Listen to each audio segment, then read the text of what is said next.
terlalu lama. Iya, baik ya. Terima kasih Bapak Ibu. Kita akan mulai saja karena waktu sudah menunjukkan pukul 10 supaya tidak terlalu banyak menyita waktu terlalu lama nanti lewat. Baik, kita akan mulai. Sebelum lanjut, izinkan yang mengaturkan panganjali Om Swastiastu. Assalamualaikum warahmatullahi wabarakatuh. Salam sejahtera untuk kita semua. Salam, Namo Buddhaya, Rahayu, Rahayu.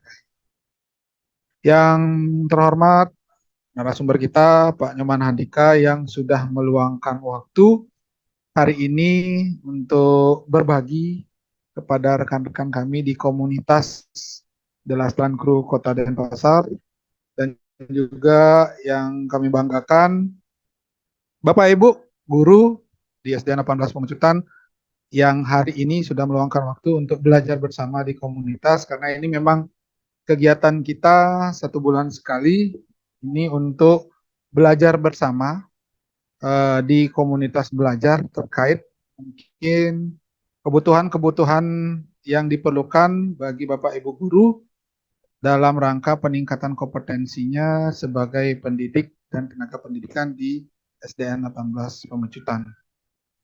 Puji syukur kepada Tuhan kita masih diberikan kesehatan sehingga bisa menghadiri kegiatan hari ini, dan juga selanjutnya nanti mungkin kegiatan akan kita fokuskan kepada nanti penyampaian materi dari Pak Nyoman Handika. Sebelum itu, izinkan Tiang sebagai pembawa acara untuk mengawali kegiatan hari ini dengan berdoa menurut agama dan kepercayaan Bapak Ibu masing-masing. Mungkin posisinya nanti menyesuaikan di tempatnya masing-masing karena ini kita dalam keadaan secara daring atau dalam jaringan. Baik Bapak Ibu, izin saya memimpin langsung untuk berdoa menurut agama dan kepercayaan kita masing-masing. Dipersilahkan.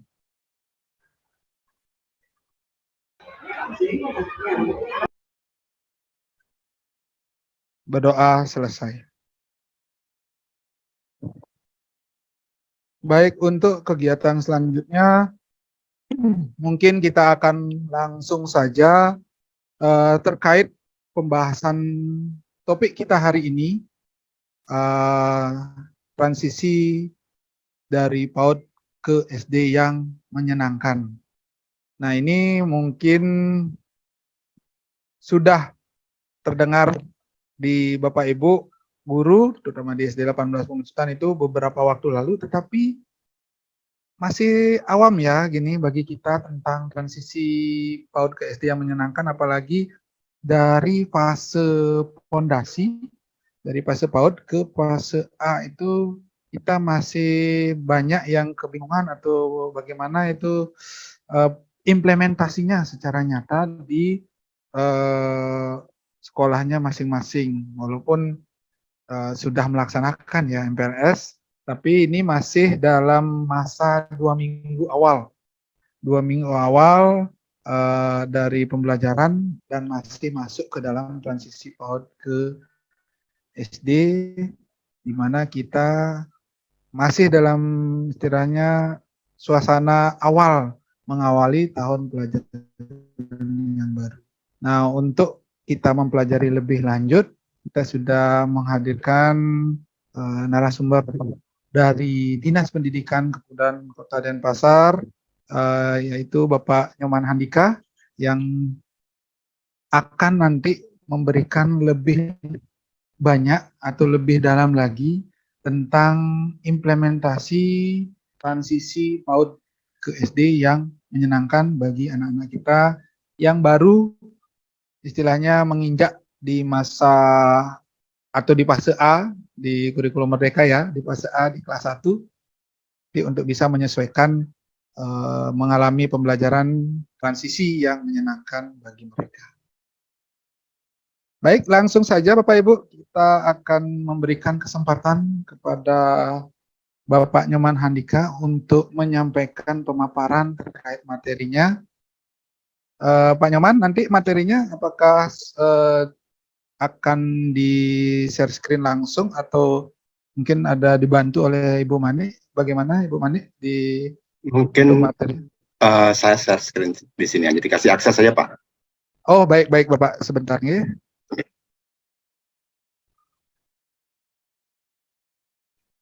Baik, nanti kalau memang ada kendala dalam uh, share screen ataupun api, mohon disampaikan, mungkin kita bisa nanti lebih awal untuk ini.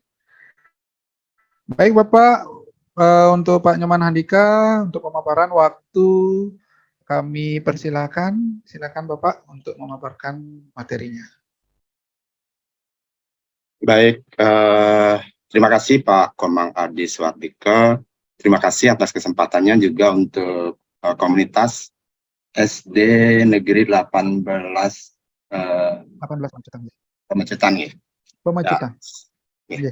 Saya senang sekali karena ini kesempatan pertama bertemu dengan sekolah penggerak SD ya, karena selama ini Tiang selalu mengawalnya di sekolah penggerak TK. Jadi mungkin ada sedikit berbeda ya apa yang kita sering kita dalami, tetapi di materi kali ini karena kita akan belajar tentang transisi PAUD SD yang menyenangkan, tentu kita akan coba berkolaborasi ya, kita akan saling sharing karena nanti mungkin Tiang tidak akan hanya menjadi narasumber, tapi kita sharing ya apa yang terjadi di PAUD maupun yang di SD. Sebelumnya saya mengucapkan Pangastumkara, Om Swastiastu, Assalamualaikum warahmatullahi wabarakatuh, salam sejahtera untuk kita semua. Tentu kita sebagai umat beragama tentunya mengucapkan puja dan puji syukur kepada Sang Yang Widi Wasa, Tuhan Yang Maha Esa, karena kita diberi kesempatan untuk berbagi di komunitas ini. Bapak Ibu, tadi sudah disampaikan oleh Pak Komang ya, saya juga berkomunikasi dengan Pak Manik berkaitan dengan materi, Bu Manik ya, berkaitan dengan materi. Saya coba untuk menampilkan materi ini. Mungkin ada yang sudah dipahami oleh Bapak Ibu karena sekolah penggerak pastinya sudah tidak asing lagi ya, karena yang lihat juga di PAUD sama sudah ada materinya bahkan sejak 2 tahun yang lalu. Oke. Baik, saya coba share screen.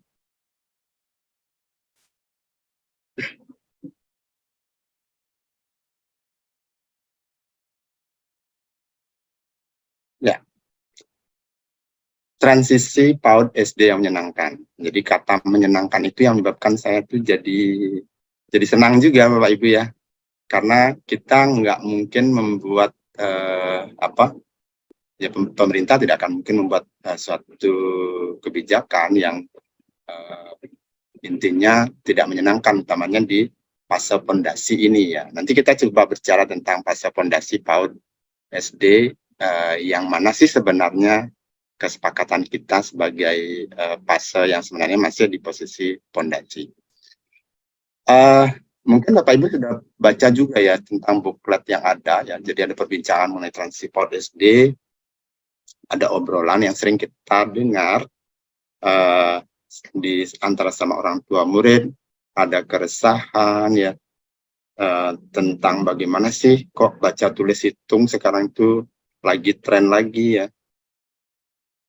Ada yang bilang boleh, ada yang bilang tidak boleh ya. Kemudian ada yang masih melakukan tes di SD. Kemarin saya coba untuk datang ke beberapa sekolah dasar di Kota Denpasar. Karena sudah diluncurkan dan kita sudah sampaikan juga, banyak yang menyatakan tidak melakukan tes calistung, sudah tidak. Ya, saya bilang bersyukur tidak melakukan tes calistung. Tetapi Bapak Ibu ternyata masih ada trik-trik bagaimana sebenarnya penerimaan di sekolah dasar itu dilakukan tes calistung sebagai syarat untuk masuk SD. Meskipun caranya tidak melakukan secara secara nyata kelihatan gitu, tapi ada praktek-praktek yang masih menunjukkan seperti itu. Kemudian di PAUD juga Bapak Ibu ada yang bilang bahwa, waduh, di PAUD itu nggak boleh mengajarkan calistung. Tapi ada juga sekarang PAUD yang dituntut untuk keluarannya harus bisa calistung. Karena katanya nanti kalau di SD nggak diterima. Ya.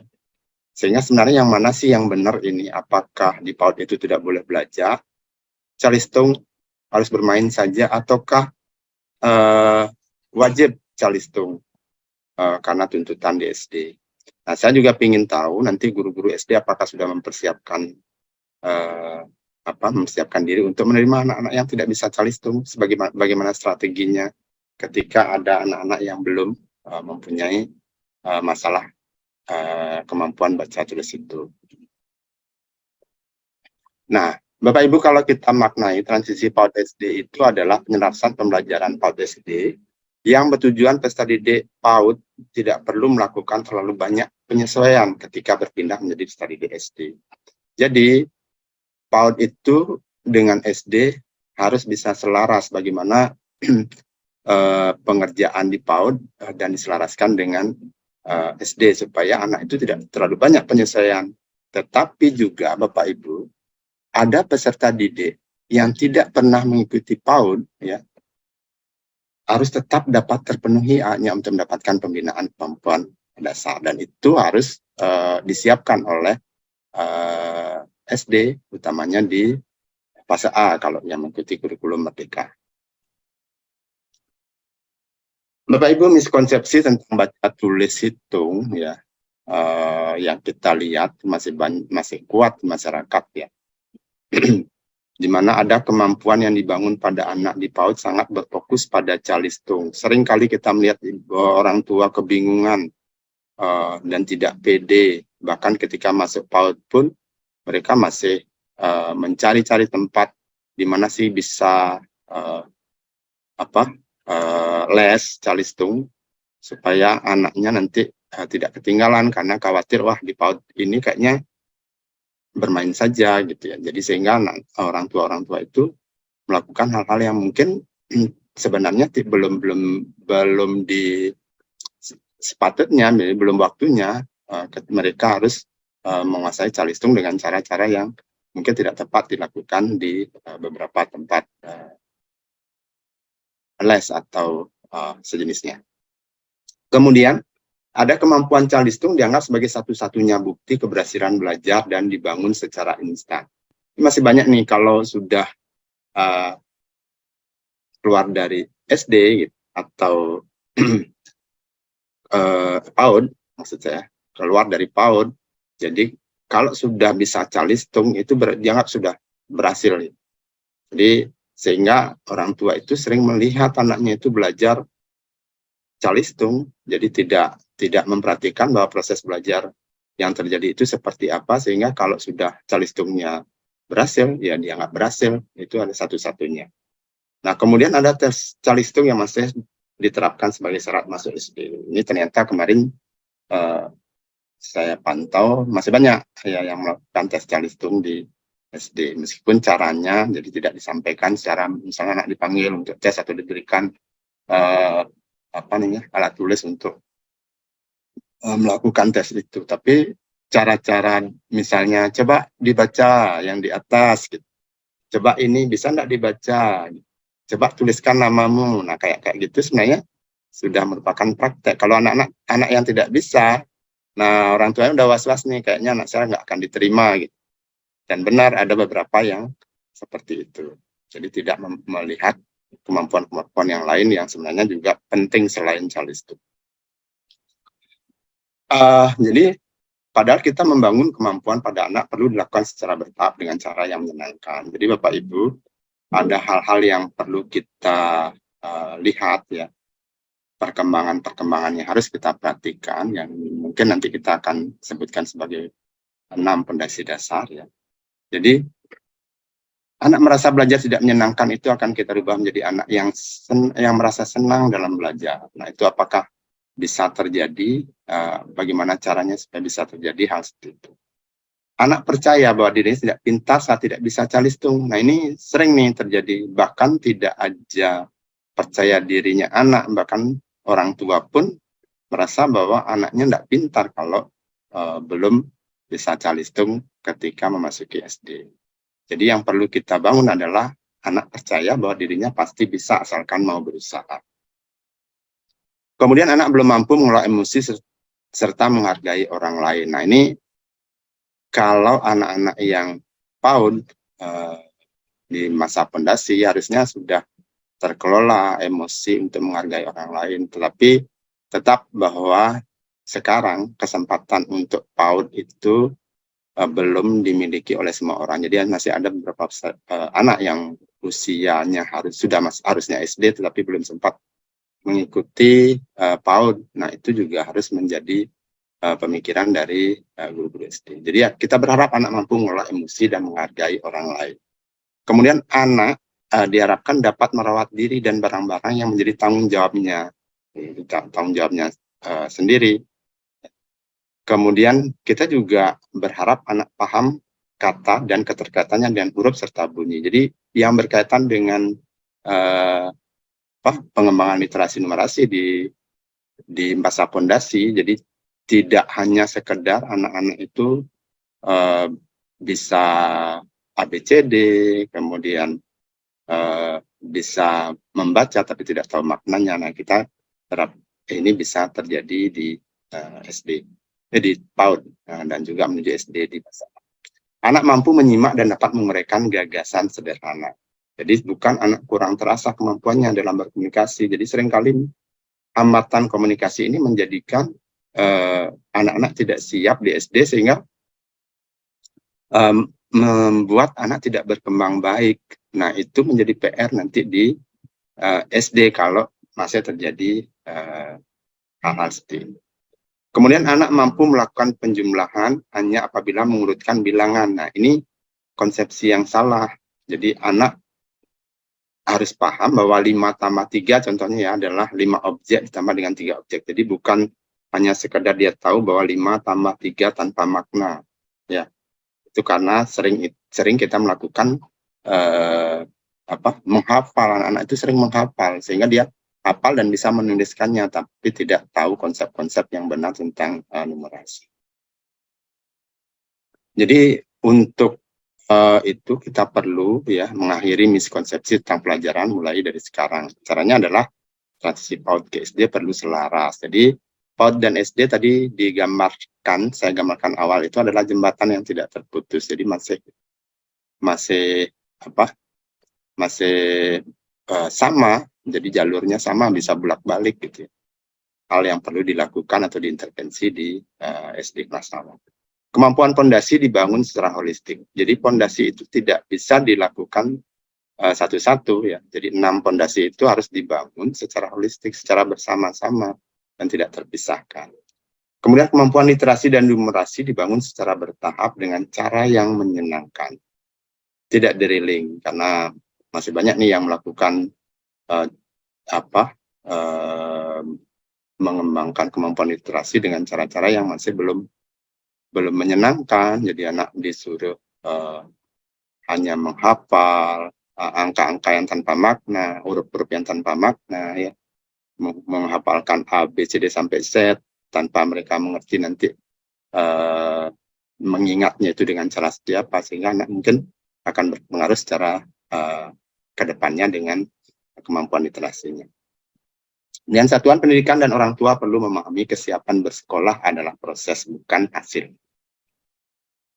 Jadi Bapak Ibu, kita berharap satuan pendidikan perlu menghilangkan tes calistung dan proses penerimaan peserta didik baru di SD. Jadi benar-benar kita berharap ini ya, jadi dari dinas pun sudah dan kita juga sudah membuat tim ya untuk memantau bagaimana proses penerimaan peserta didik baru di SD tanpa melakukan tes calistung sebagai syarat untuk masuk SD.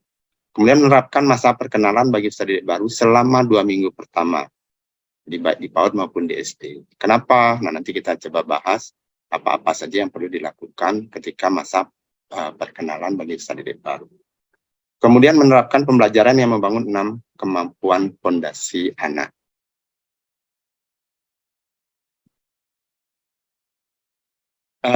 Jadi Target perubahan 1, Bapak Ibu, satuan pendidikan perlu menghilangkan tes calistung. Kenapa? Karena setiap anak memiliki hak untuk mendapatkan pelayanan dasar. Sangat tidak tepat apabila anak diberikan syarat tes untuk mendapatkan layanan tersebut.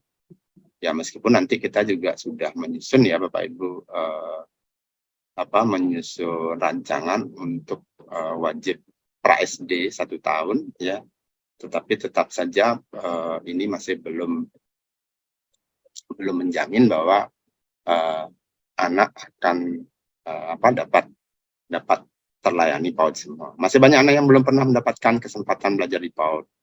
Nah, pemerintah Kota Denpasar sedang merancang itu, mudah-mudahan nanti bisa semua mempunyai kesempatan belajar di PAUD, tetapi tetap tes calistung masih dilarang.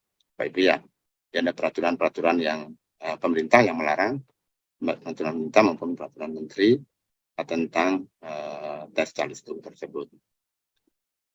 Pada target 2, Bapak Ibu, 2 minggu pertama tahun ajaran baru, jadi satuan PAUD dan SD memfasilitasi peserta didik baru serta orang tua untuk berkenalan dengan lingkungan belajarnya. Dengan masa perkenalan ini diharapkan peserta didik baru dapat merasa nyaman dalam berkegiatan belajar. Kemudian satuan PAUD dan SD mengenal peserta didik baru lebih jauh melalui kegiatan belajar. Jadi kenali peserta didik baru dengan menerapkan kegiatan pembelajaran yang memberikan informasi tentang kebutuhan belajar peserta didik. Hargai proses peserta didik baru yang berbeda-beda karena membangun kemampuan fondasi perlu dilakukan secara bertahap. Jadi Bapak Ibu, mungkin anak-anak yang masuk di SD kita tahu ya, kesiapannya atau kemampuan fondasinya itu tidak sama.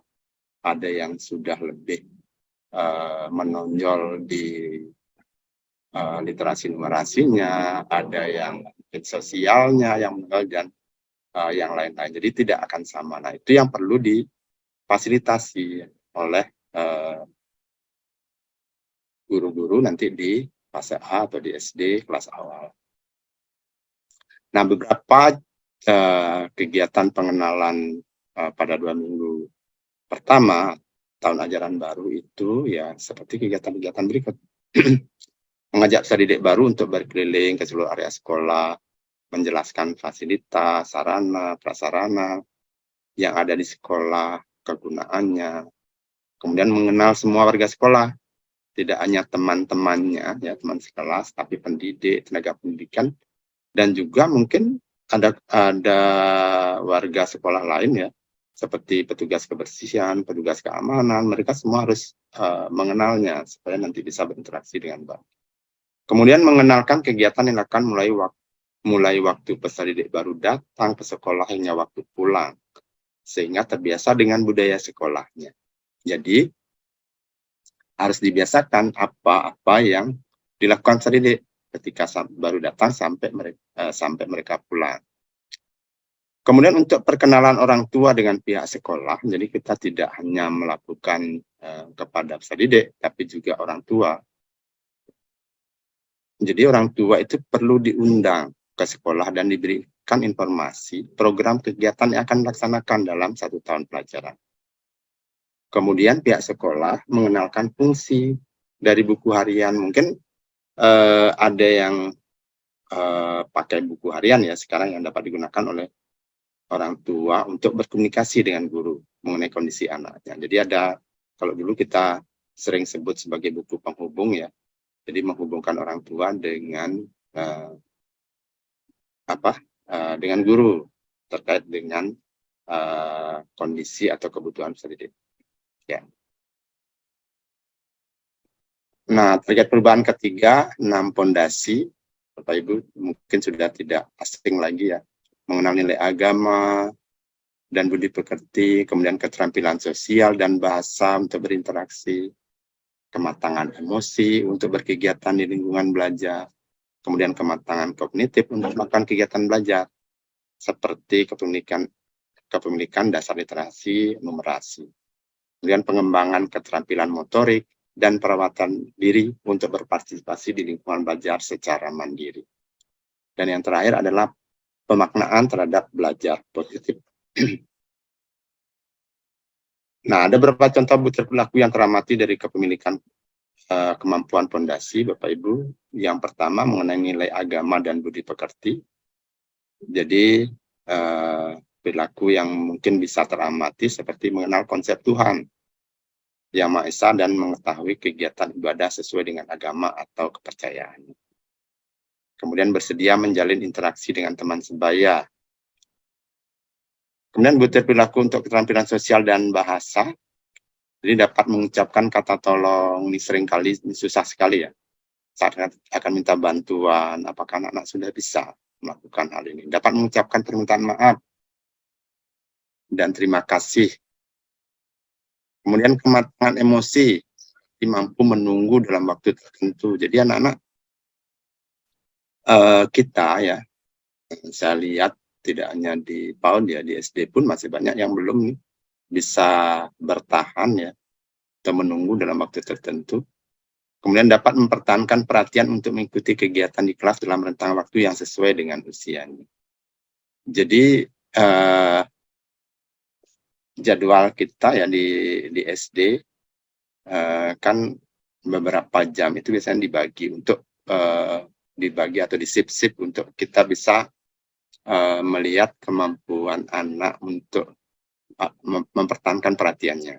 Jadi tidak full, misalnya ada yang 2,5 jam atau 3 jam, itu tanpa jeda. Karena kita harus melatih juga. Mungkin terutama anak-anak yang belum mendapatkan PAUD, tentu mereka akan kesulitan. Bahkan kadang untuk bisa mempertahankan perhatian selama setengah jam saja itu sudah susah sekali ya. Nah, itu perlu juga kita lihat ya. Jadi kita perlu membuat strategi juga untuk hal tersebut. Kemudian pemaknaan terhadap belajar positif. Jadi seperti senang datang ke sekolah. Jadi ciri-cirinya kalau anak biasanya merindukan sekolahnya. Bahkan ada beberapa anak yang mungkin kalau pulang itu merasa, wah udah selesai ya gitu. Jadi kita berharap itu yang terjadi di sekolah. Bukannya orang tua masih sibuk membangunkan anak, kemudian anak dipaksa nangis-nangis datang untuk ke sekolah. Karena mungkin ada hal yang belum bisa mereka dapatkan untuk kenapa mereka harus datang ke sekolah. Kemudian mau mencoba kembali atau memperbaiki pekerjaan jika melakukan kesalahan.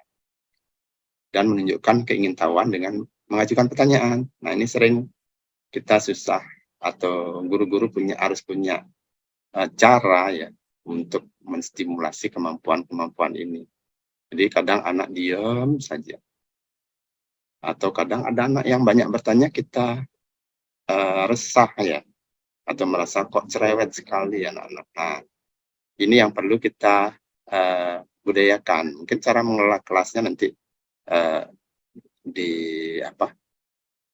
dilihat kembali supaya pemaknaan terhadap belajar positif ini dapat tergali dengan baik.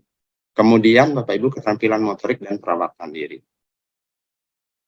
Ada beberapa poin yang perlu yang harus muncul ya. Seperti mampu mengelola barang-barang milik pribadi yang dibawa ke sekolah, tahu mana barang miliknya, bisa membereskan tas sendiri. Jadi kalau anak-anak sekarang tuh sering tidak mampu melakukannya karena semua sering dibantu oleh orang tua ya, kemudian tidak dibiasakan oleh orang tua, kemudian buru-buru bisa cepat gitu. Kemudian mampu secara bertahap menjaga kebersihan diri sendiri. Nah, saya sering menyampaikan kepada ini yang di TK ya, khususnya yang di PAUD, menjaga kebersihan diri sendiri, jadi yang berkaitan dengan bina diri itu perlu diselesaikan kalau bisa di TK. Ya, di TK itu kalau yang sudah dapat TK, ya ini wajib nih. Di bina diri itu penting supaya kalau itu tidak tergarap dengan baik, nah bagaimana kita menerapkan konsep-konsep yang lain itu akan juga susah. Meskipun itu bisa dilakukan secara tadi holistik, tidak terpisah-pisah. Kemudian kematangan kognitif untuk mengikuti kegiatan pembelajaran. Nah, ada beberapa poin yang mungkin bisa kita lihat untuk memantau apakah sudah ada kematangan kognitif, seperti mampu menyimak dan menyampaikan gagasan sederhana. Menyadari keterhubungan antara simbol dengan kata dan bilangan, kemudian mampu membilang jumlah benda atau objek, dan menggunakan angka sebagai simbol jumlah objek atau benda. Sering kita anak-anak disuruh angka 1, 2, 3, tapi ditunjukkan kalau objeknya ini berapa, nah itu mereka belum bisa ya tahu dan menuliskan jumlah angka sebagai suatu jumlah, itu masih belum juga banyak yang tidak paham, karena tadi sistem drilling itu masih dilakukan hanya untuk lebih mengenalkan saja, bukan memaknai. Kemudian memahami kosakata konsep waktu. Nah, ini juga saya sering dengar anak-anak sekarang bilang sekarang, nanti, kemarin, hari esok, lama, sebentar, itu masih kacau ya. Nah, kita berharap nanti kematangan kognitif ini menjadi penting ya, yang dilakukan di fase A ya, untuk melihat sejauh mana anak-anak bisa nanti berkembang. Nah, satuan pendidikan perlu juga ya melakukan pembelajaran yang menyenangkan dan efektif dalam membangun kemampuan fondasi. Jadi pembelajaran aktif dan eksploratif membangun rasa ingin tahu dan syarat dengan interaksi positif yang membangun percaya diri anak. Kemudian hasil asesmen digunakan sebagai dasar pembinaan individu anak. Jadi yang paling perlu dihindari itu melakukan perbandingan atau pelabelan kepada anak. Sekarang kita, dia aja bisa, kenapa yang kayak gitu itu sering terjadi. Nah, pembulian kita itu anggap sebagai suatu pembulian ya Pak ya Bapak Ibu ya. Karena membanding-bandingkan itu sebenarnya sudah membuat perasaan anak, jadi atau bahkan otak anak itu menjadi terganggu ya.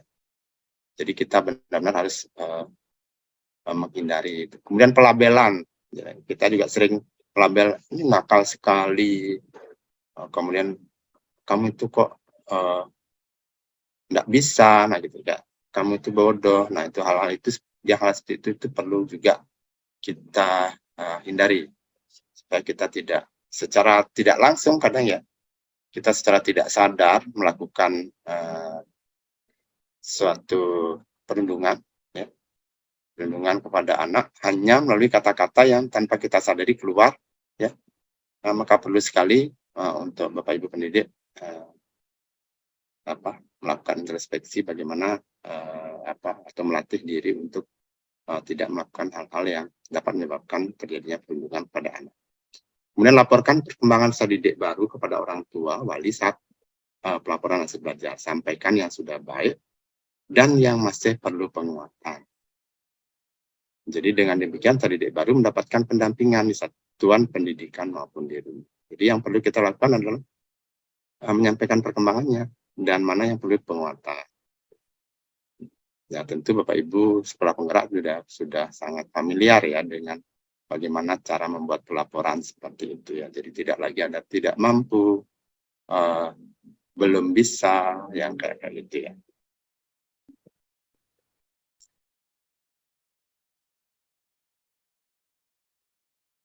Nah, Bapak Ibu perubahan pembelajaran di PAUD dan SD.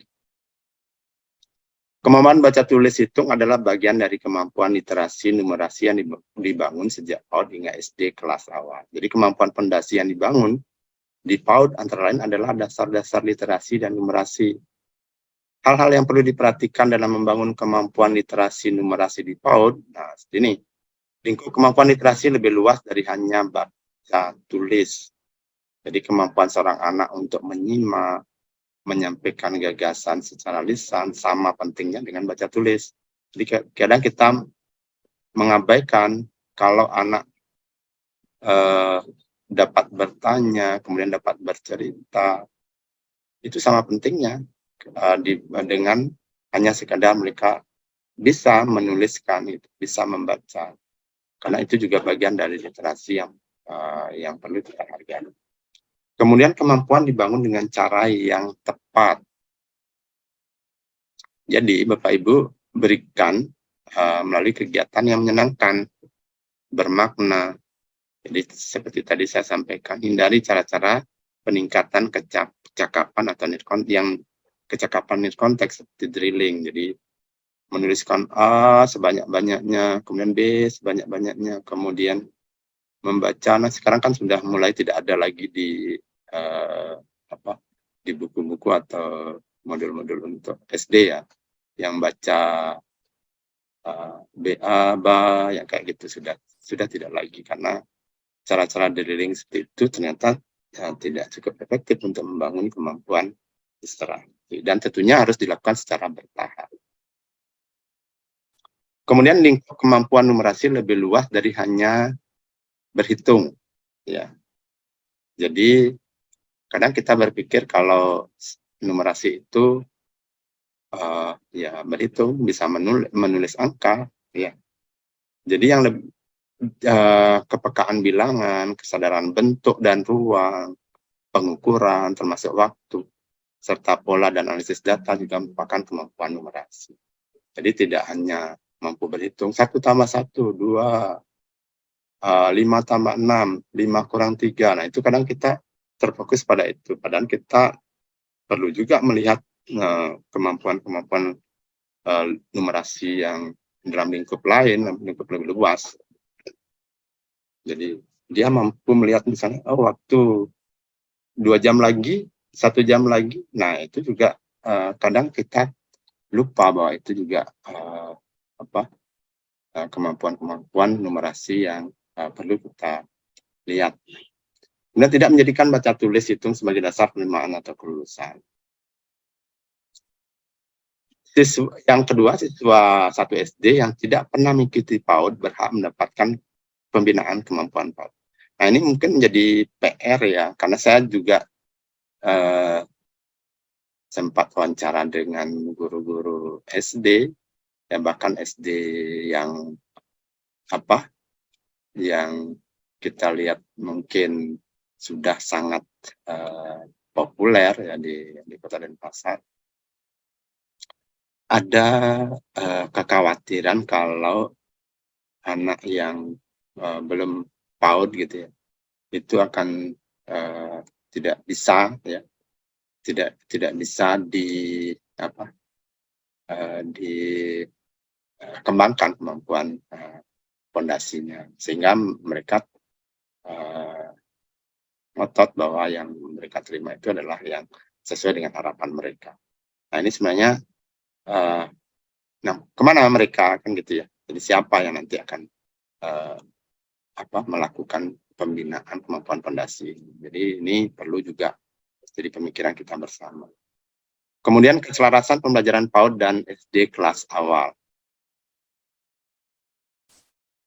Bapak Ibu, nah ini yang saya ingin sampaikan, bahwa konsensus internasional memaknai usia dini itu meliputi 0-8 tahun.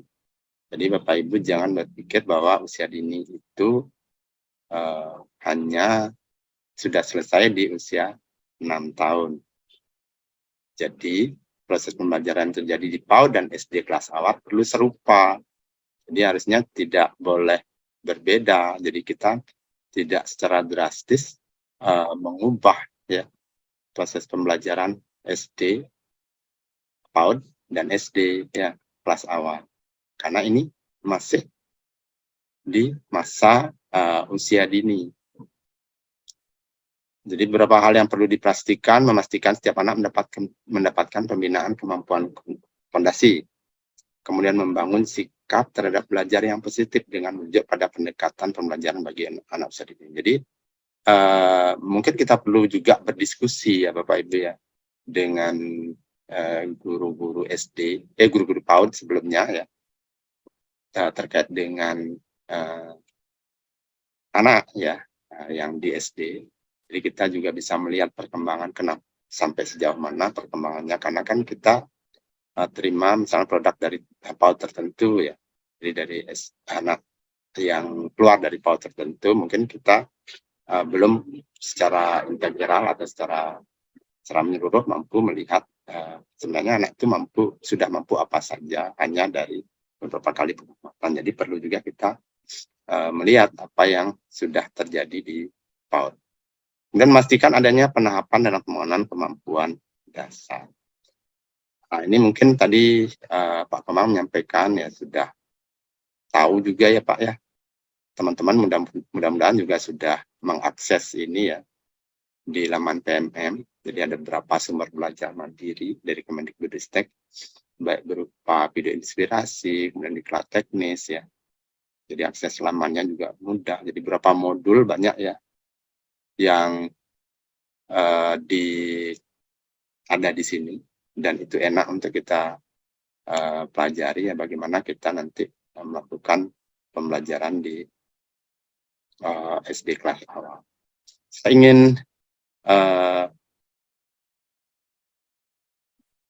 kita ingin bersama-sama melihat ya, ada pernyataan-pernyataan literasi. Mungkin Bapak Ibu bisa memberikan tanggapan terhadap pernyataan-pernyataan berikut tentang miskonsepsi literasi anak usia dini. Yang pertama, mengajar membaca dimulai dengan menghafal huruf A sampai Z. Bapak Ibu, kira-kira ini setuju apa enggak ya Pak?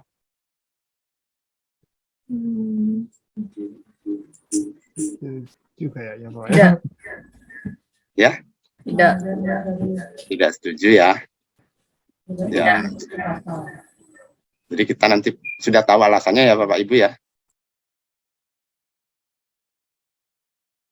Ya, nanti kita coba lihat. Kegiatan menceritakan apa yang terjadi di lingkungan sekitar merupakan salah satu kegiatan pembelajaran yang sebaiknya dilakukan saat persiapan membaca. Nah, ini kira-kira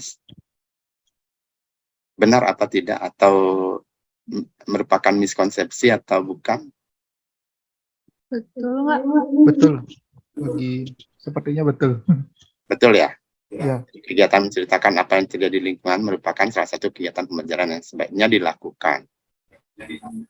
Ya. Dan yang ketiga, anak yang lancar baca tidak selalu memahami isi bacaan merupakan pernyataan yang tepat. Benar. Ya. Kemudian yang keempat, literasi dimulai dengan pengenalan huruf, kemampuan mengeja suku kata, kefasihan melafalkan bacaan, dan keterampilan menulis secara drilling. Nah, kayaknya. Ya? Benar ya? Apa salah? Atau Benar. kurang tepat? Kurang tepat kalau saya. Ya, nanti kita lihat ya, mana yang tepat dan mana yang kurang tepat. Nah, sekarang kita lihat dulu pernyataan numerasi.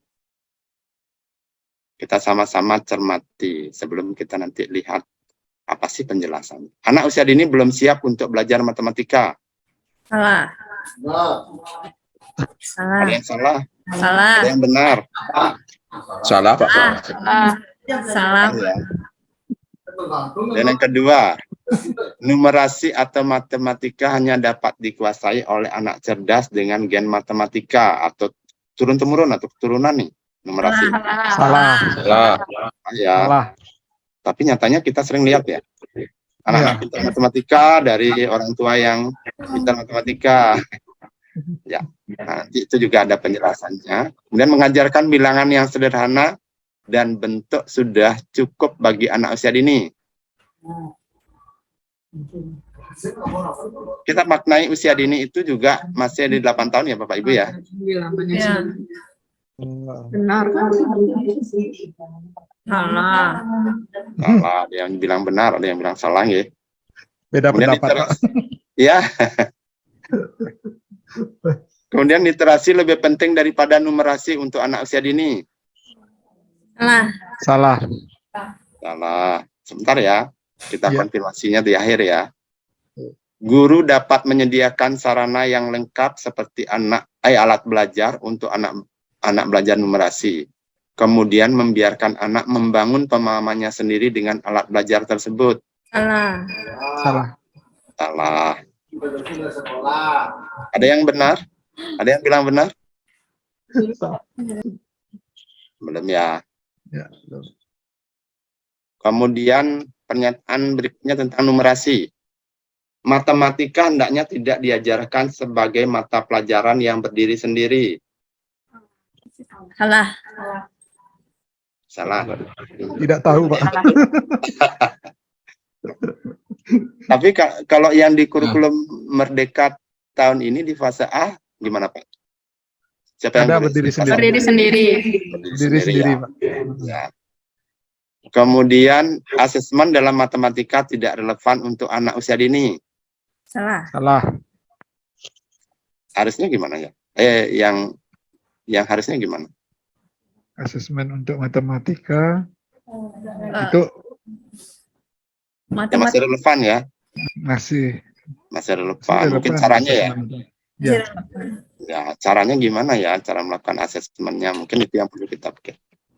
Anak belajar matematika hanya melalui interaksi dengan benda-benda konkret. hanya dengan benda-benda konkret. Benar. Benar. Anak benar ya? Ada yang bilang salah? Benar. Benar. Mungkin di awal-awal kita, ya apalagi di PAUD ya, kita sulit sekali untuk menyampaikan atau memuat materi-materi utamanya matematika ya yang berkaitan dengan yang abstrak ya Bapak Ibu ya, karena tingkat level kognitifnya tinggi ya, tapi kita bisa mulai dengan hal yang konkret. Tapi kita lihat nanti seperti apa konfirmasinya. Kemudian pemahaman konsep bilangan diukur dari kemampuan menghitung cepat. Salah. Salah. Salah.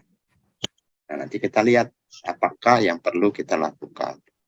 Dulu saja dulu waktu SD Bapak Ibu ya sering diukur tuh siapa yang cepat bisa pulang. Masih ada yang tes gitu ya? Masih, Pak. Masih ada ya. Menarik Ya. itu, Pak. Nanti kita lihat seperti apa. Nah, ini Bapak Ibu, ini konsepsi literasi anak usia dini. Yang pertama tadi yang bilang mengajar membaca dimulai dengan huruf A dan Z yang bilang benar. Nah ini sebenarnya tidak tepat ya Bapak Ibu ya. Jadi mengajar membaca tidak dimulai dari menghafal. Nah ini kata menghafal huruf A, Z. Tapi yang sering terjadi sekarang, saya kebetulan juga ngajar Bapak Ibu ya. Tapi saya mengajarnya untuk anak-anak kesetaraan. Ya, jadi anak-anak yang tidak sukses di SD. Kemudian dibawa ke saya untuk saya benahi. Ya. Dan saya ada anak-anak kecil nih, ada yang usia 7 tahun, 8 tahun ya, yang sudah tidak mau ke sekolah SD atau malah ditolak di SD karena alasan usia ya. Dan menjadi garapan saya meskipun tidak banyak. Dan saya amati rata-rata mereka hafal huruf A sampai Z. Rata-rata hafal huruf A sampai Z. Tapi Bapak Ibu dia hanya hafal saja. Tidak bisa menggunakan huruf A sampai Z itu untuk bisa membaca atau merangkai menjadi kata, itu belum. Jadi saya malah menjadi lebih sulit ya, kayak mulai dari awal lagi gitu, ya. Jadi mengenalkan itu. Jadi membaca adalah proses yang bertahap, mulai dari kemampuan membedakan bunyi, membunyikan lambang ya, yang berupa gambar dan aksara. Oleh karena itu, pengucapan yang tepat akan membantu anak melafalkan lambang yang ditemui, sehingga dapat dikatakan bahwa proses anak belajar membaca dimulai sebelum anak mengenal huruf A sampai Z. Jadi nggak usah A sampai Z dulu gitu. Ya, karena itu kan tidak semua dipakai. Ya Bapak Ibu ya. Di awal-awal semua dipakai. Ada kata huruf Z yang Bapak Ibu sudah ajarkan di ini belum ya. Jadi nah perlu diperhatikan bahwa jangan A, B, C, D, E, F, G itu semua diajarkan selesai. Jadi bertahap. Kenalkan misalnya ada bendanya, kalau di PAUD ya kita belajar bendanya apel ya, kita kenalkan dulu huruf A di depannya. Oh ada A, sehingga dia tahu wah apel. Nah, udah depannya A. Ini dia kenal A dulu gitu. Jadi bertahap mereka akan mengenal huruf satu persatu. Nah, pada akhirnya mereka akan juga memahami semua huruf dan bisa merangkainya. Dan yang terpenting itu adalah mengucapkannya dengan benar. Karena itu yang penting sehingga dia dapat nantinya memaknai atau huruf-huruf yang mereka kenali tersebut. Kemudian pernyataan kedua, siapa yang tadi jawab benar? Ya, jadi ini pernyataan yang tepat ya. Kegiatan menceritakan apa yang terjadi di lingkungan sekitarnya merupakan salah satu kegiatan pembelajaran yang sebaiknya dilakukan saat persiapan membaca. Nah, diajak cerita. Bisa enggak dia menceritakan apa yang terjadi di lingkungan sekitarnya? Misalnya alat-alat mainannya, alat makannya, alat tulisnya, makanan kesukaannya, gitu ya. Jadi itu cara kita untuk melatih kemampuan awal membaca, termasuk pemahaman makna kata. Jadi bukan kadang kita jauh-jauh ya, jauh-jauh artinya tidak melalui konsep-konsep yang ada di sekitar, sehingga tidak menarik bagi anak untuk belajar. Dan pada pernyataan 3, anak yang lancar baca tidak selalu memahami isi bacaan. Ini pernyataan yang tepat. Nah, sering nih, ya, wah ini saya senang sekali anak saya udah lancar baca, bagus sekali, tapi dia nggak paham isi bacaannya. Coba disuruh ceritakan apa isi bacaannya. Nggak tahu, diulang lagi, suruh baca, terus suruh tanya lagi, nggak tahu juga isinya, ya. Jadi apa yang harus dilakukan? Jadi Bapak Ibu, pemahaman isi bacaan terkait dengan makna kata dan maksud ujaran, jadi pemahaman isi bacaan terkait dengan sedangkan kelancaran baca berkaitan dengan pemahaman akan bentuk, arah, bunyi huruf, ya. Oleh sebab itu, peserta didik perlu membangun pemahamannya akan makna kata dan ujaran seiring terus melatih kelancaran dalam membaca. Kemudian, ini ada miskonsepsi.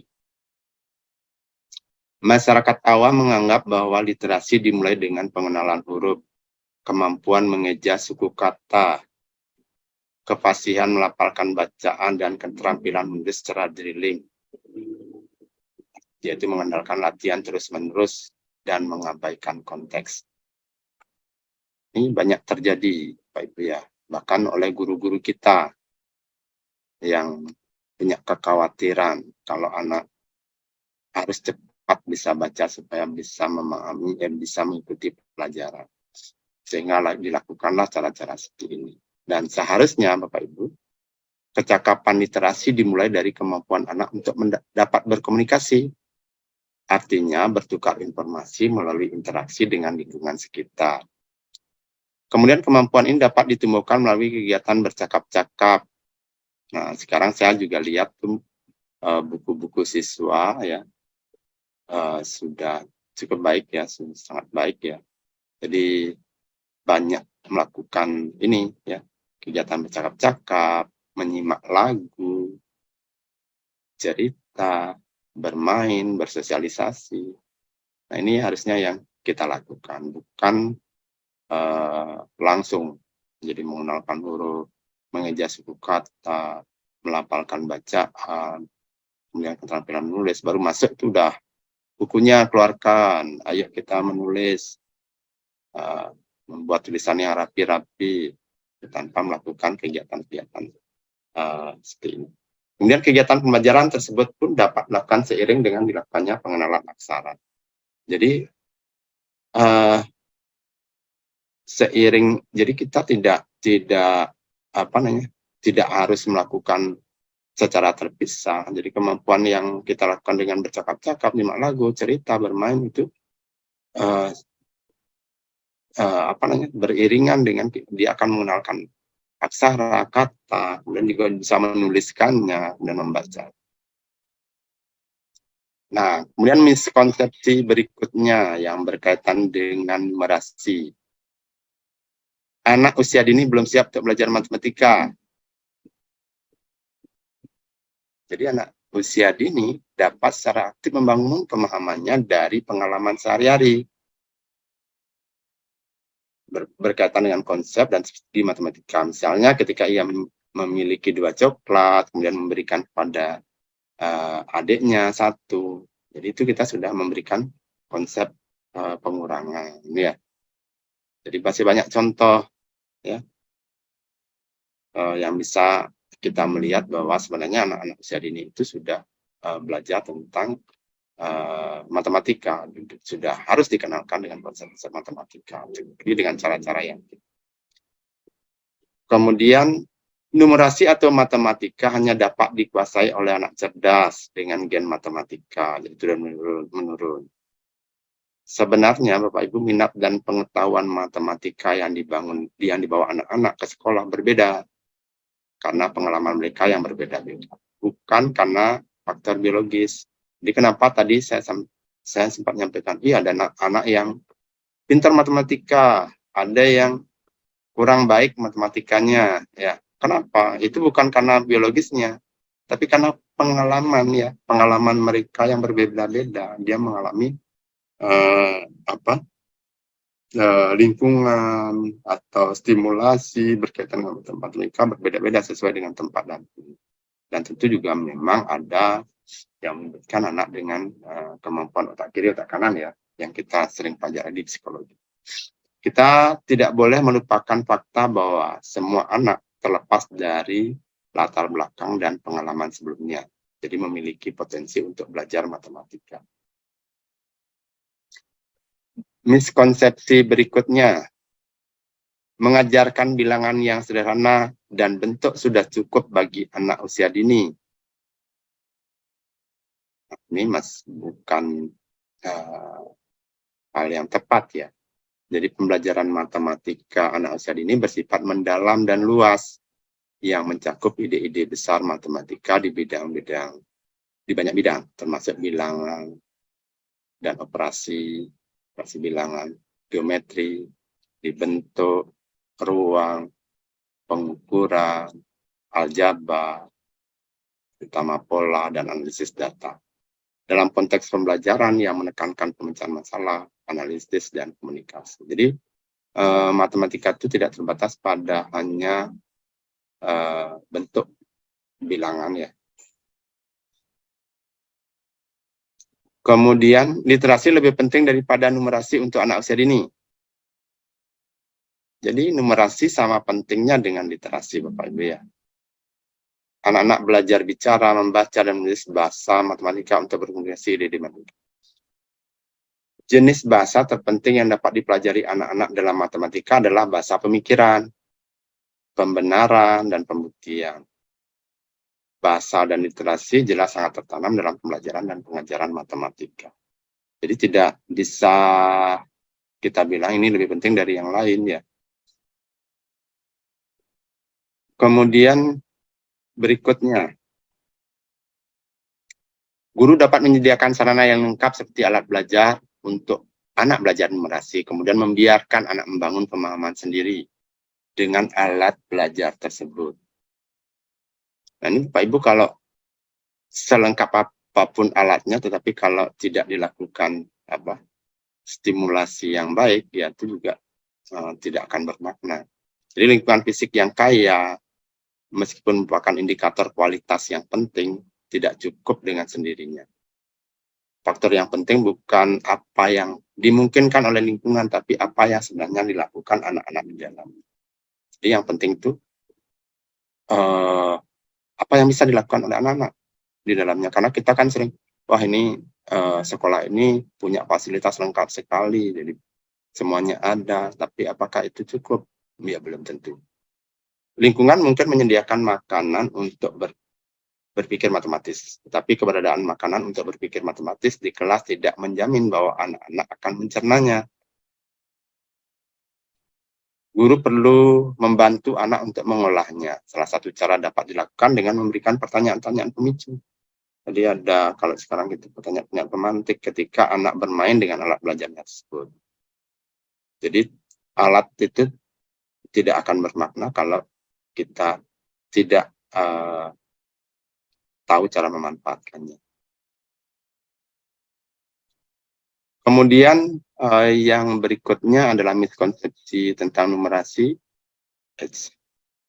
Matematika hendaknya tidak diajarkan sebagai mata pelajaran yang berdiri sendiri. Penjelasannya, matematika dapat menjadi subjek studi yang menarik dan mengasihkan dengan sendirinya. Di anak-anak terpesona dengan bilangan dan bentuk. Jadi matematika itu tidak perlu diintegrasikan dengan kegiatan lain untuk menarik anak-anak. Ya, meskipun kalau kita lihat kenapa ya literasi dan numerasi itu terpisahkan ya. Sekarang kan semua konsepnya literasi numerasi. Ya.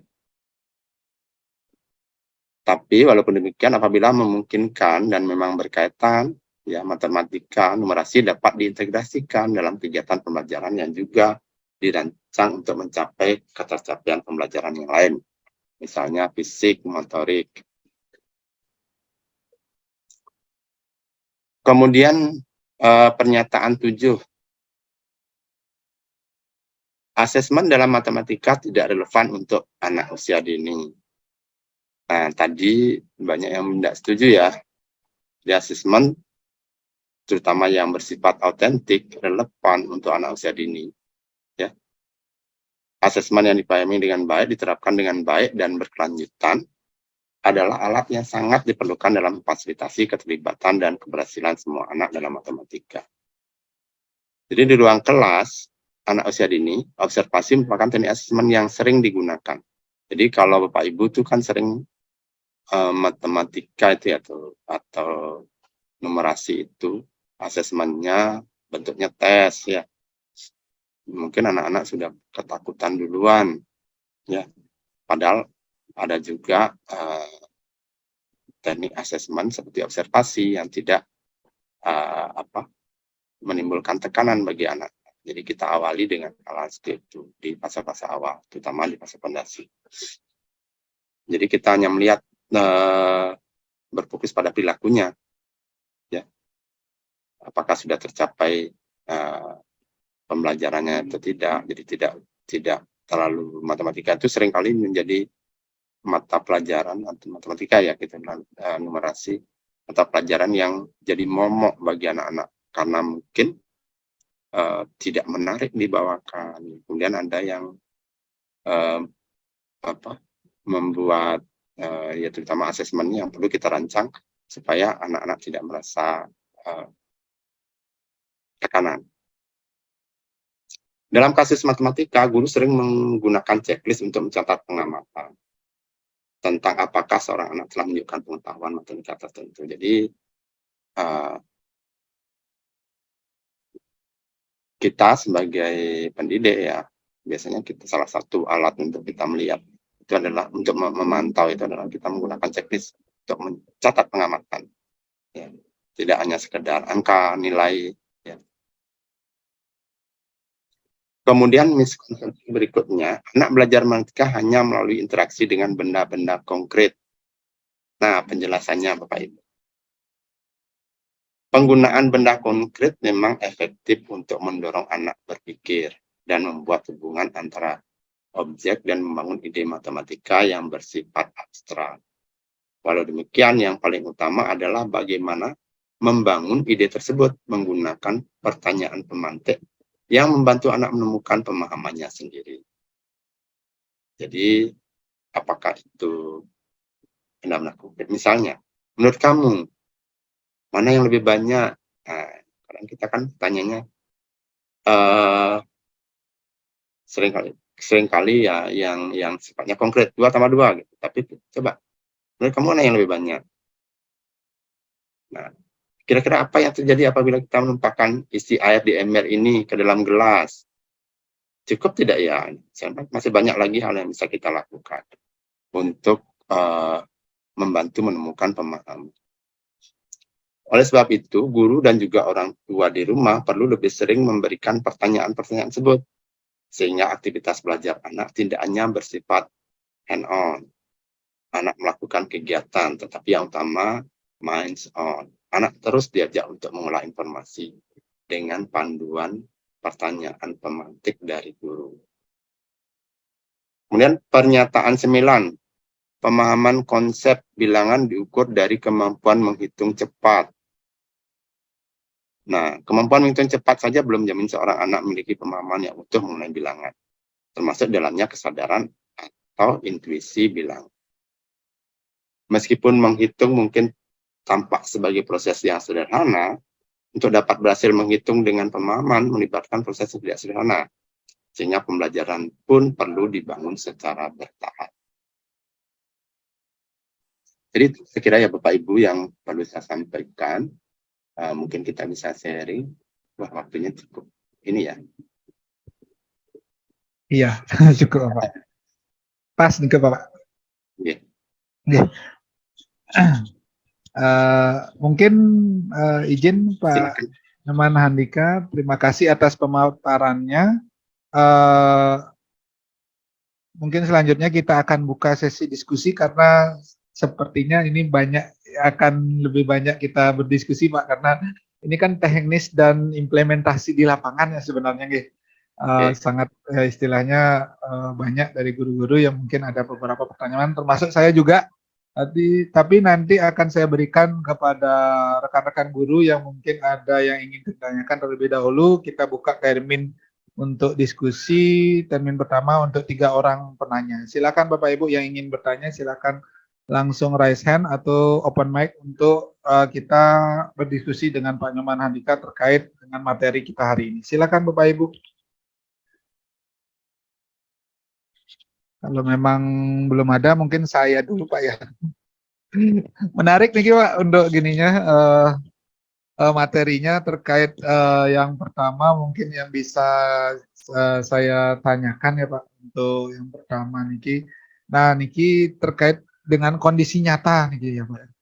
Kita sudah tahu tidak ada baca tulis mengajarkan menulis dan berhitung Niki kepada anak-anak istilahnya yang belum masuki usia gini ya.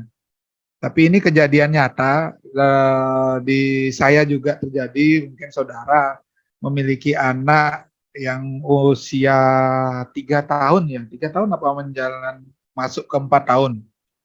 Lalu orang tuanya memasukkan anaknya itu ke kelompok bermain ya, seperti kelompok bermain Nike. Nah, di kelompok bermain ini langsung diberikan seperti buku menulis, buku istilahnya menebalkan huruf, nah seperti itu.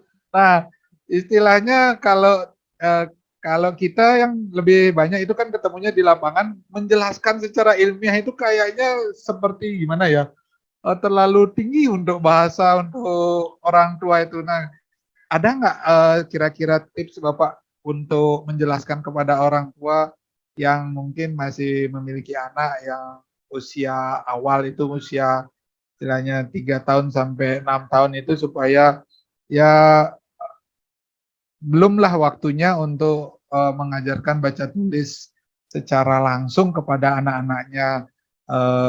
Kan kalau kita nggak bisa menjelaskan secara oh ini menghambat ini mungkin seperti itu sepertinya nggak akan diterima dengan masyarakat awam atau terutama orang tua murid sih kebanyakan terjadi seperti itu. Mungkin ada nggak tips yang mungkin lebih sederhana yang mungkin bisa diberikan kepada orang tua murid supaya ya lebih paham kalau baca tulis hitung itu ada waktunya nanti untuk anak untuk mulai mempelajarinya. Lalu yang kedua, ini terkait tadi pengalaman ya Pak, mungkin menangani anak-anak yang istilahnya tadi umur 7, 8 yang mungkin tidak diterima di sekolah lain banyak sih.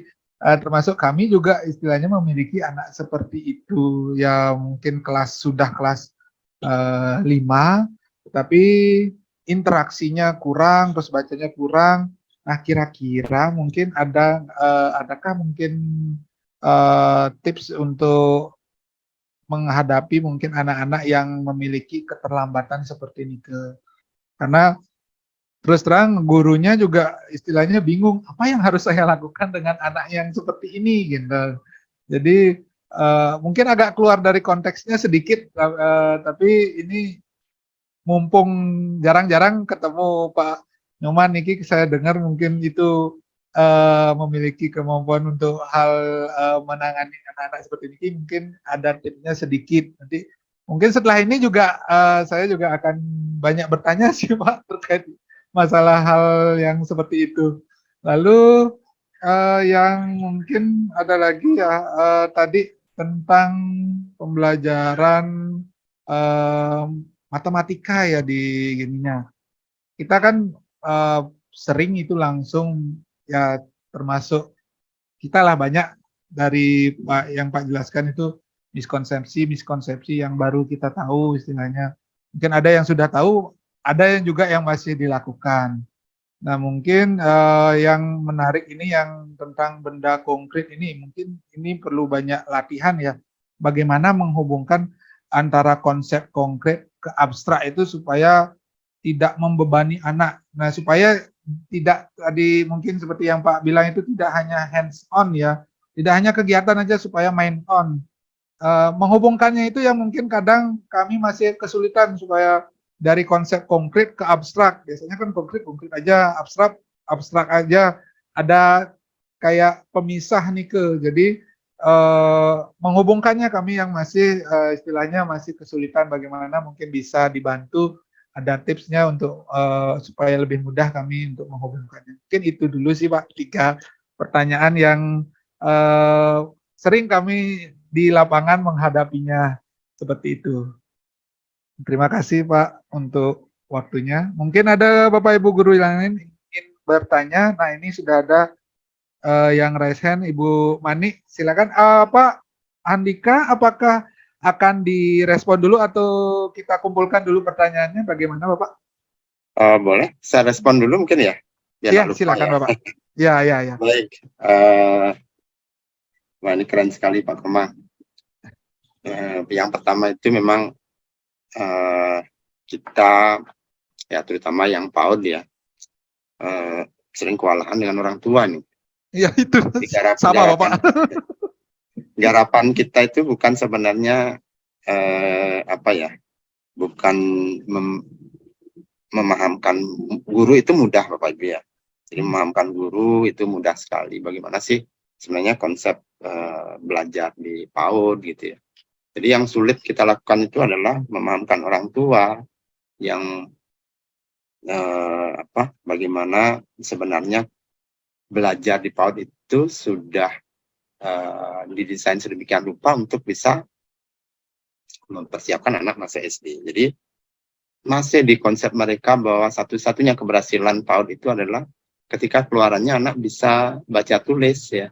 Nah, ini memang pekerjaan yang tidak mudah ya Pak Komang ya. Kita meskipun dengan bahasa awam pun kita sulit untuk menjelaskan kepada orang tua ya. Pokoknya enggak mau peduli gitu. Ya, pokoknya anak saya itu harus pintar baca tulis. Padahal kita sudah sering nyampaikan. Jadi ini jadi pekerjaan kita bersama ya Pak Komang ya. Jadi kita akan mensosialisasikan hal ini juga. Kemudian juga kita makanya di PAUD-PAUD itu di masa awal sekolah itu benar-benar kita mengajak orang tua jadi melalui kegiatan parenting ya untuk bisa paham sebenarnya apa sih capaian-capaian dan bagaimana sih cara mereka untuk bisa memahamkan anak tentang khususnya litnum ini ya, literasi numerasi ini, supaya mereka tidak terjebak pada membanding-bandingkan tadi. Waduh, kalau anaknya itu tuh bisa pintar kok kalau dia lesnya dulu di situ, meskipun tidak TK aja dia udah berhasil gitu. Ya. Nah itu yang terjadi. Jadi mungkin yang perlu kita bisa lakukan bahwa nanti Bapak Ibu bisa akan dapat penjelasan lebih jelas ya melalui kegiatan-kegiatan di PAUD. Jadi bagaimana nanti akan diberikan pemahaman-pemahaman di sekolah ya. Kalau kita bilang bahwa tidak satu-satunya, mereka juga nggak ngerti.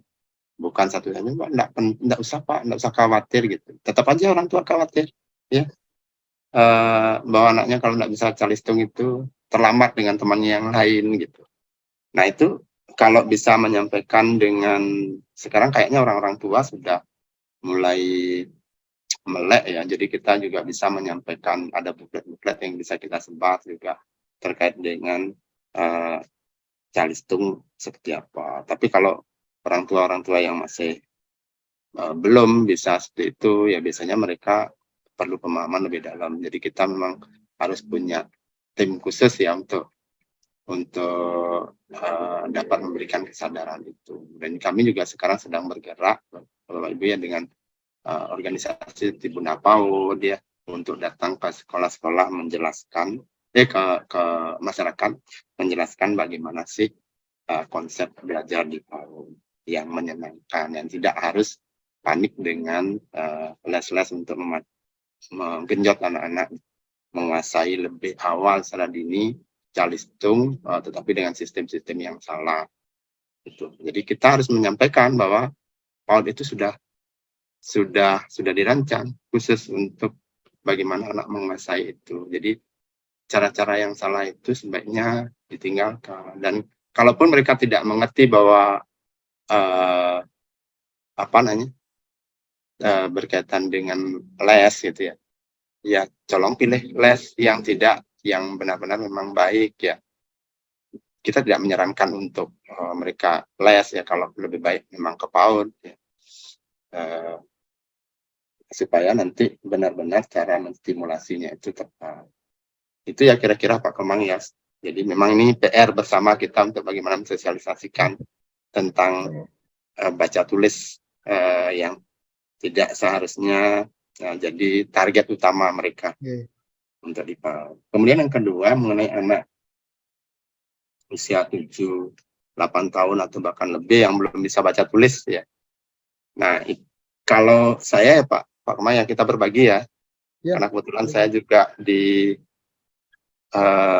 ya sering berkecimpung dengan anak-anak berkebutuhan khusus juga ya, yang keterlambatan juga. Jadi Bapak Ibu perlu kita pahami bahwa sebenarnya kita akan dapat mengoptimalkan kemampuan baca tulis apabila anak tidak mengalami beberapa hambatan tumbuh kembang ya. Jadi saya termasuk orang yang tidak khawatir ya dengan anak yang datang ke saya nih. Ini sekarang aja saya tuh terima 8 anak yang semuanya tidak bisa baca tulis dalam satu kelas itu. Ke-8-8-nya tidak bisa baca tulis. Jadi saya harus pede ya menangani mereka, karena saya akan melihat dulu beberapa hari ini, saya akan melihat, memantau perkembangan perkembangan tumbuh kembangnya. Kita lihat sebenarnya anak itu dalam tanda kutip normal atau tidak itu ya tumbuh kembangnya. Karena ada anak-anak yang memang dengan kemampuan kita yang sering berhadapan dengan anak, kita bisa melihat wah ini anak kayaknya ada masalah nih gitu, dengan tumbuh kembang, dan perlu kita konsultasikan dengan orang tuanya. Jadi kita harus berkomunikasi dengan orang tuanya apa yang terjadi dengan anak. Mungkin dia ada riwayatnya gitu ya. Riwayatnya salah satunya apakah pernah ada berkaitan dengan kesehatan, kemudian dengan psikologi, ya, kemudian keselamatan lain yang perlu juga kita ketahui. Kadang orang tua atau guru tidak tahu ya, misalnya anaknya punya riwayat kejang gitu ya, kemudian akhirnya punya keterlambatan seperti misalnya terlambat bicara dan sebagainya. Nah itu berpengaruh juga terhadap kemampuan mereka nanti. Jadi kita tidak akan bisa memaksimalkan kalau anak-anak berada di level mampu latih misalnya. Untuk mampu latih saja, meskipun itu di usia awal, memang kita tidak bisa melakukan pelabelan gitu. Jadi masih memungkinkan, tapi kita bisa menjadi salah satu sumber informasi kita. Jadi kalau anak-anak yang, saya punya anak sampai umur 9 tahun itu belum bisa baca tulis, dan saya paham bahwa yang anak tersebut memang punya masalah ya dengan intelektual disability-nya ya. Jadi dia punya masalah kalau kita ukur atau kita tes IQ-nya ya, IQ-nya itu mungkin ada di bawah ya, meskipun itu masih bisa berkembang, dan kita sarankan memang untuk diperiksakan kalau di sekolah tidak ada psikolog khusus yang menangani. Jadi untuk kita bisa melihat, karena ada juga anak yang setiap hari di les di rumahnya oleh ibunya, tetapi tidak ada perkembangan sama sekali terhadap kemampuan baca tulisnya. Saya bilang sama ibunya, kita tidak menyetop ya, bagaimana dia melakukan usaha itu ya Bapak, orang tuanya melakukan usaha itu, tapi saya ingin panggil guru lesnya untuk menyamakan persepsi supaya di sekolah dan di rumah itu sama. Jadi ada pekerjaan sia-sia nanti yang dilakukan les ya, mengeleskan anak untuk memacu atau menstimulasi baca tulisnya, tetapi tidak ada perkembangan sama sekali. Itu mengeluarkan uang banyak, waktu dan sebagainya. Kita jadi tidak fokus untuk menggarap sebenarnya apa yang perlu, yang urgent dilakukan untuk memperbaiki anak.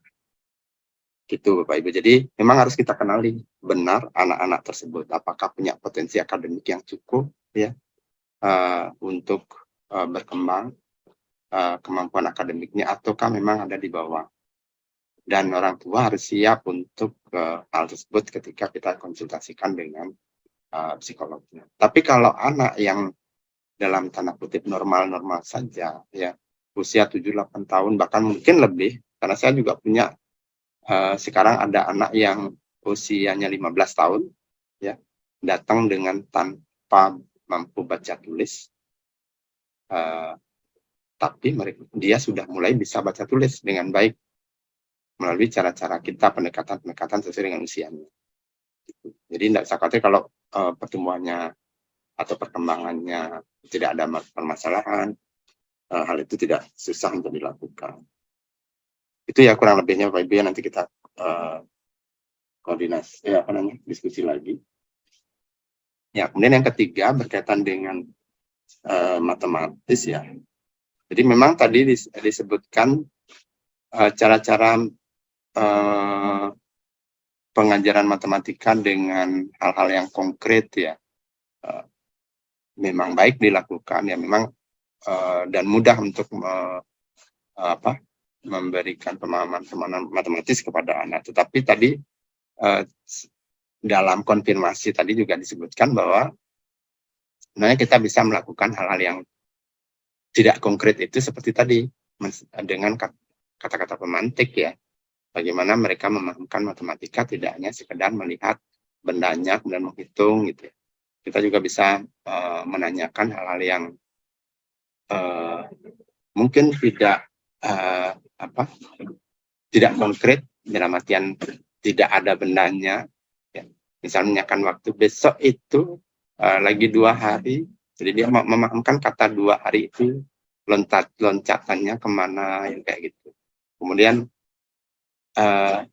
ya macam-macam. Kalau yang tadi itu masalah ruang juga, kira-kira kalau benda ini sama air, kalau yang kita tuangkan kan kita belum tuangkan, kira-kira dia bisa masuk enggak gitu. Ini kalau saya punya botol tapi ada benda yang satu, kalau saya masukkan ke sini kira-kira bisa enggak, tanpa mereka belum melakukan praktek. Sebenarnya itu cara-cara juga untuk kita melakukan hal-hal matematis yang sifatnya menuju ke yang tidak konkret. Mungkin itu Pak Komang yang bisa yang sampaikan. Baik, terima kasih Bapak. Ini sepertinya untuk yang anak ini mungkin saya akan diskusi lebih lanjut karena banyak faktor yang mungkin nanti mempengaruhi ya untuk kenapa seperti itu anaknya. Nanti mungkin ada diskusi lanjutan. Nah ini Bapak izin karena waktunya sudah mendekati 11.30, tetapi ini masih ada yang ingin bertanya. Apakah bisa dilanjutkan lagi satu penanya atau kita cukupkan Bapak, bagaimana? Boleh, satu penanya lagi Pak. Baik. Ibu Dian, silakan Ibu Dian untuk bertanya. Mumpung ini diizinkan oleh Bapaknya untuk bertanya. Silakan Bu Dian.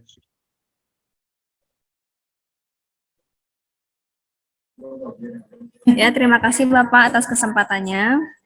Jadi dengan materi transisi PAUD ini saja ada yang ingin saya bertanya. Tadi kan sudah dijelaskan tentang beberapa miskonsepsi literasi dan numerasi anak usia dini. Sedangkan pada kenyataannya kalau kita di SD, di sini apakah wajib anak yang tidak masuk PAUD itu boleh diterima di SD? Sedangkan kalau misalnya diterima pun ya di SD, seperti tadi yang disampaikan bahwa harus ada pembinaan kemampuan fondasinya itu. Jadi kalau seandainya dari pembinaan kemampuan fondasi tersebut dilimpahkan kepada kami yang di guru SD, sampai di kelas berapa kami bisa menilai siswa tersebut apabila dia memang memiliki kemampuan yang kurang dan belum bisa membaca.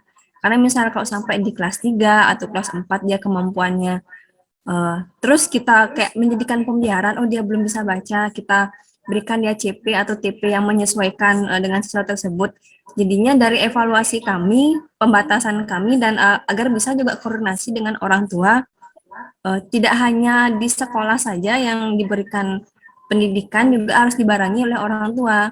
Karena kadang-kadang ada beberapa orang tua yang kurang terima dengan anaknya kondisi seperti itu, dan dilimpahkan saja ke sekolah bahwa anaknya harus bisa di sekolah seperti itu.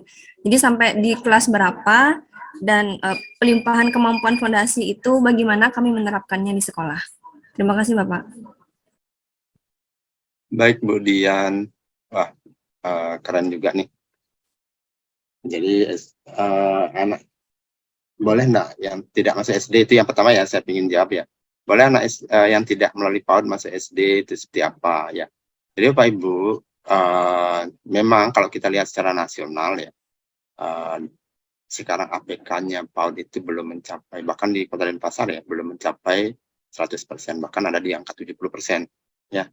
Apalagi kemarin di masa pandemi, itu banyak anak-anak yang tidak, jadi yang APK-nya masih jeblok gitu ya, jadi akhirnya hanya anak-anak yang langsung masuk SD tanpa melalui TK. Nah itu jadi PR kita bersama ya, memang kita harus selalu mensosialisasikan pentingnya PAUD. Karena usia PAUD itu adalah usia, kalau kita bilang itu kesempatan yang tidak kembali gitu, karena usia 0 sampai 6 tahun kalau kita garapan SD ya di masa fondasi itu benar-benar penting ya, di mana kita sedang merangsang atau menstimulasi tumbuhnya tumbuhnya otak anak secara maksimal melalui pengalaman-pengalaman yang didapatkan, sehingga nanti mereka siap untuk belajar di SD. Tapi Bapak Ibu, anak-anak yang tidak berkesempatan di PAUD wajib kita terima ya, wajib kita terima seperti tadi. Jadi kita mensukseskan transisi PAUD dan SD. Jadi bagaimana kita bisa menselaraskan itu, kita perlu berkomunikasi dengan orang tua, melibatkan orang tua lebih banyak ya. Mungkin lebih berat PR kita ya di SD ketika anak-anak yang diterima itu tidak atau belum berkesempatan di PAUD. Tapi Bapak Ibu, bukan tidak semua tidak berkembang ya kemampuan fondasinya, karena anak-anak yang tidak masuk PAUD pun mungkin juga bisa terstimulasi 6 fondasi itu ya dari lingkungannya, tetapi memang mungkin tidak terarah dengan baik seperti apa yang diberikan kalau mereka bisa masuk di PAUD.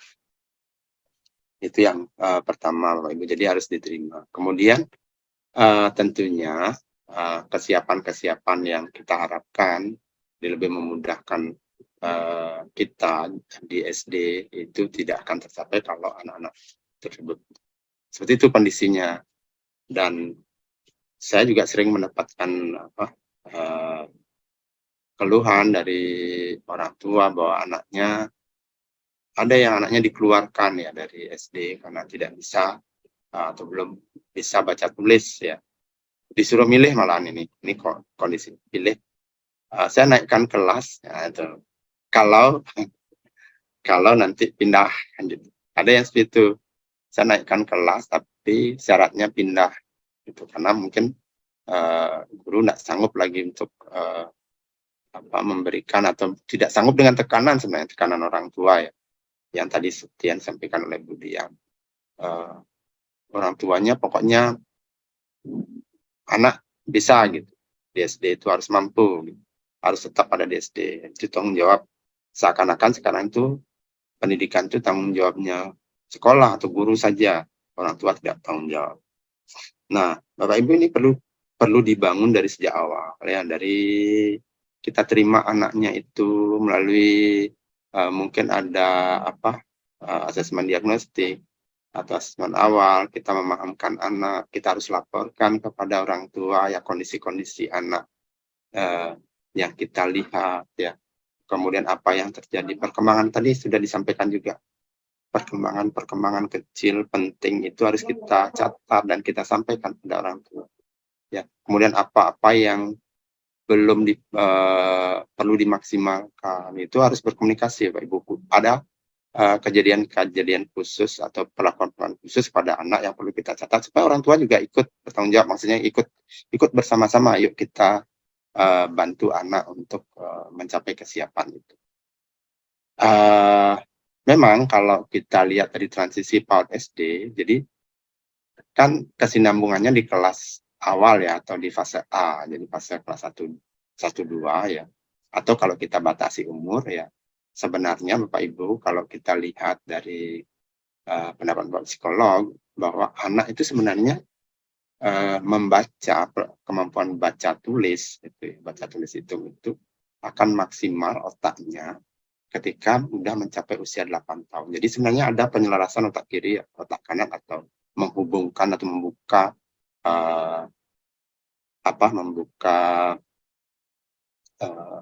batas ya, atau sekat untuk mereka sebenarnya bisa benar-benar kemampuan otaknya itu menangkap baca tulis itu ketika anak usia 8 tahun.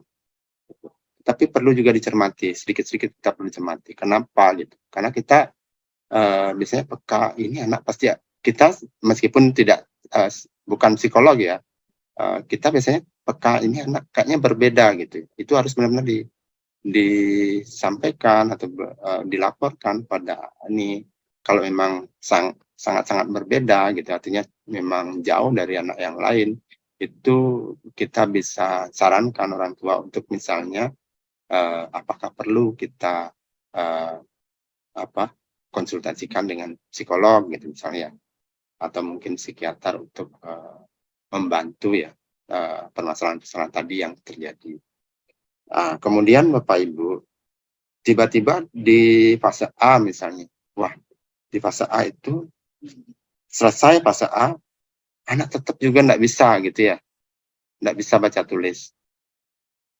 Nah kan kita sudah tahu nih, sebenarnya dari perjalanan kalau 2 tahun itu ya Pak Ibu, kalau menurut saya ya, di perjalanan 2 tahun itu sebenarnya kita sudah cukup banyak dapat informasi kenapanya itu ya. Apalagi kita selalu berkoordinasi dengan orang tua ya, karena tidak melakukan pembiaran. Kita kan tidak melakukan pembiaran ya Bapak Ibu ya, kalau seperti itu kejadiannya. Jadi memang kalau normal, jadi kalau saya bilang tetap dalam tanda kutip karena kita tidak boleh melabel ya, normalnya anak yang tidak mengalami masalah tumbuh kembang itu secara otomatis ketika usia itu dengan stimulasi yang benar ya, yang baik, itu nggak ada masalah dengan kemampuan baca tulisnya itu secara otomatis. Itu yang saya sampaikan, 15 tahun aja masih bisa untuk menggenjot itu ya. Tapi kalau tidak, itu pasti ada sesuatu masalah yang perlu kita pecahkan bersama dengan orang tua. Jadi, supaya nanti memang kalau misalnya ada anak-anak yang punya hambatan seperti gangguan mental, kemudian gangguan sosial seperti anak dengan ASD, Autism Spectrum Disorder, dengan anak dengan ADHD, dengan ADD dan PDD-NUS yang dulu disebut sebagai itu punya cara-cara khusus untuk penanganannya. Jadi nggak bisa sama penanganannya. Jadi kenali itu dulu. Kalau memang ada masalah, ayo konsultasikan dengan orang tua untuk bagaimana kita mengajak anak. Tapi kalau dari hasil tes psikolog misalnya menyatakan anak tidak ada bermasalah, ya sebenarnya itu sudah tidak perlu khawatir ya, tapi lebih awal harus kita pahami dulu ya, harus kita kenalin dulu anak. Jadi ada yang bilang menerima anak ya, ujuk-ujuk langsung menerima anak, karena tidak boleh, sekarang kan tidak boleh menolak, karena kita kan semua harus inklusi ya.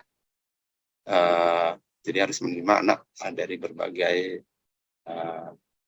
kebutuhan, jadi atau kemampuan. Jadi tapi tetap kita pantau Bapak Ibu ya. Jadi kita lihat perkembangannya. Jadi kalau nanti di tes psikolog menyatakan anak misalnya, wah rekomendasinya apa? Ya misalnya rekomendasinya anak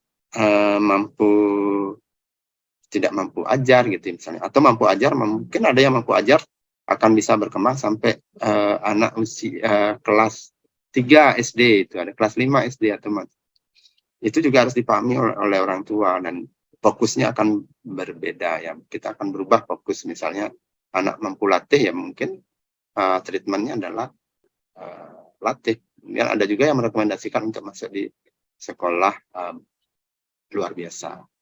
Nah itu salah satu juga yang perlu kita pahami supaya nanti tidak dianggap membiarkan ya Bapak Ibu ya, Bu Dian ya, seperti itu. Jadi laporan-laporan kita, interaksi-interaksi kita kepada orang tua harus intens kita lakukan terkait dengan perkembangan anak tersebut. Mungkin itu yang dapat saya sampaikan. Baik, terima kasih Bapak. Baik, terima kasih Pak Dika atas pemaparannya, luar biasa sekali. Sebenarnya kami istilahnya ada sedikit gini sih sebenarnya, masih ada beberapa hal yang ingin ditanyakan, tetapi karena memang sudah waktu, kita terbatas oleh waktu, jadi mungkin kegiatan ini sudah cukup sampai di sini saja dulu. Tetapi kami harap nanti Bapak istilahnya tidak kapok kalau mungkin dihubungi lagi Pak. Karena Niki sudah mulai dari guru-gurunya bertanya tentang murid dan muridnya gininya. Ada mungkin permasalahan di kelasnya ada murid yang seperti ini, mungkin mengarah lebih ke anak berkebutuhan khusus. Mungkin nanti di lain waktu kita bisa mengundang kembali Bapak terkait dengan bagaimana melayani anak dengan berbagai kebutuhannya, mungkin seperti itu. Tetapi untuk hari ini saya mengucapkan terima kasih banyak sekali Bapak atas pemaparannya. Jadi banyak informasi yang kita peroleh, tidak hanya mungkin yang kita peroleh secara langsung di PMM, tetapi lebih mendalam lagi kita memperoleh informasi-informasi penting terkait tidak hanya transisi ya, ini ternyata Pak ya, bagaimana nanti di fase pondasi dan fase A ini keterkaitannya ya. Kita memperoleh informasi keterkaitan antara fase pondasi dan fase A ini sangat sangat banyak yang perlu kita selaraskan lagi di pembelajaran di kelasnya masing-masing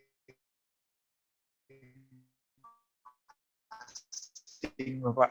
Jadi sekali lagi terima kasih, dan juga jelaskan mohon maaf yang sebesar-besarnya Bapak atas mungkin banyak kekurangan dari kegiatan yang kami selenggarakan hari ini, terutama masalah waktu ya, mungkin agak sempit. Jadi mungkin di lain kesempatan akan kami rancang untuk waktu yang lebih banyak sehingga dapat memperoleh waktu lebih banyak lagi untuk berdiskusi terutama ini. Jadi mungkin dengan ini kami tutup kegiatan hari ini. Sekali lagi terima kasih dan juga mohon maaf atas mungkin penerimaan kami, penyampaian kami juga mohon maaf yang sebesar-besarnya. Terakhir mungkin kami tutup kegiatan hari ini dengan Parama Santi. Om Santi Santi Santi Om. Terima kasih Pak Nyoman, nanti Sama-sama. mungkin kita bisa diskusi lagi ya Bapak. Karena Niki waktunya tipis sekali ya. Iya Bapak, siap. Ya, nanti mungkin mohon maaf jika ada yang kurang ya. Mungkin ya begitulah nanti. Kurang banyak Bapak pemaparannya. Masih banyak Niki yang mungkin ada yang mengganjal yang ingin didiskusikan lagi. Ya, Oke, baik. Terima kasih sekali lagi Bapak untuk hari ini. sama-sama. Nggih. Baik, baik Bapak Ibu, karena acara sudah selesai, recordnya bisa di stop saja Ibu Mani.